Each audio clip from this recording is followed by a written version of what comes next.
o'zini quyoshiday qalbi qaynoq bo'lgan aziz vohaliklar, aziz qashqadaryoliklar.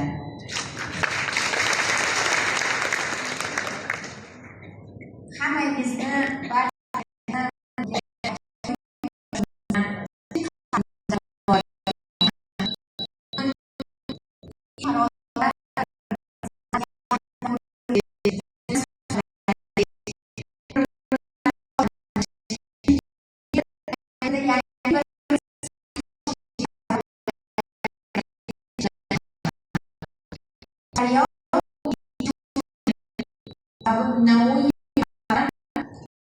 ishimiz sabab shu yerda yashashimizga, mexanizatorlarda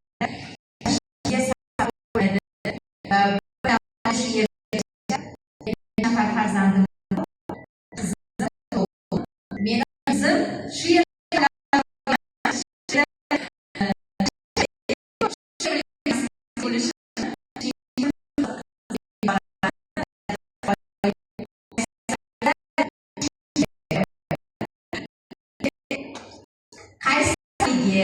cho'p kasalligi, aytgan gapini ustidan chiqishi, urishqoq va tirishqoqligi bu Qashqadaryoliklarda.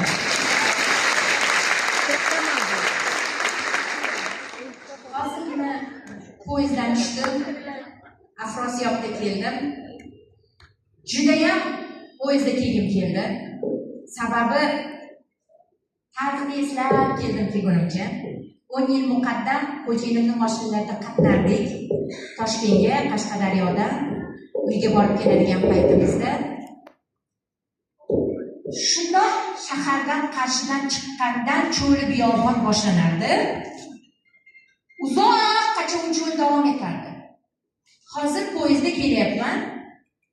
Shunaqa chiroyli manzarani ko'rib kelyapman. Sizlarchi har kun bu yerda yashayapsizlar-da, shuning uchun menimcha sezmayapsizlar.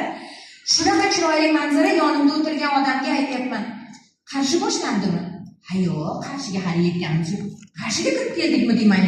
Ha yo'q. Shunaqa shahar chiroyli bo'lib ketibdi va ana cho'ldan asar ham qolmabdi. Shunaqa ham shahar kengayib ketibdi. Shahar tugashiga cho'l boshlanadigan joyda hozir bilmayman, hayolimda bir 5 soatga cho'zilgan o Qarshi shahri. Shunaqa men bir anekdotni ko'rgandim, qaysini ko'rgandim esimda yo'q. Million jamoasi aytganmidi buni, yo Bravo jamoasi aytganmidi, yaqinda Qarshi shahri poytaxt bo'ladi deb. Men mingdan rozi bo'lib ketdim bu chiroylichi. Haqiqiy poytaxt bo'lsa bo'ladigan. Shu darajada chiroyliki, chunki siz bu shahar ichida yashayapsiz, siz bu o'zgarishlarni sezmayapsiz. Men oxirgi marta kelganimga 2 yil bo'ldi do'stlar.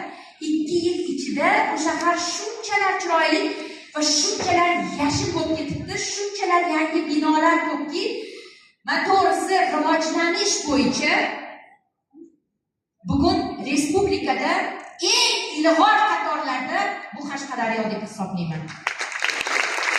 Shaharsozlik bo'yicha eng ilg'or qatorlarda Qashqadaryo deb hisoblayman. Go'shtxo'rlar mamlakati bo'yicha eng ilg'or qatorlarda allaqachondan beri Qashqadaryo edi.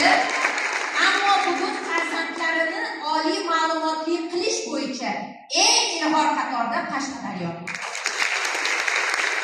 Farzandim Angliyada o'qiydi, ikkinchi o'g'lim Londonda o'qiydi.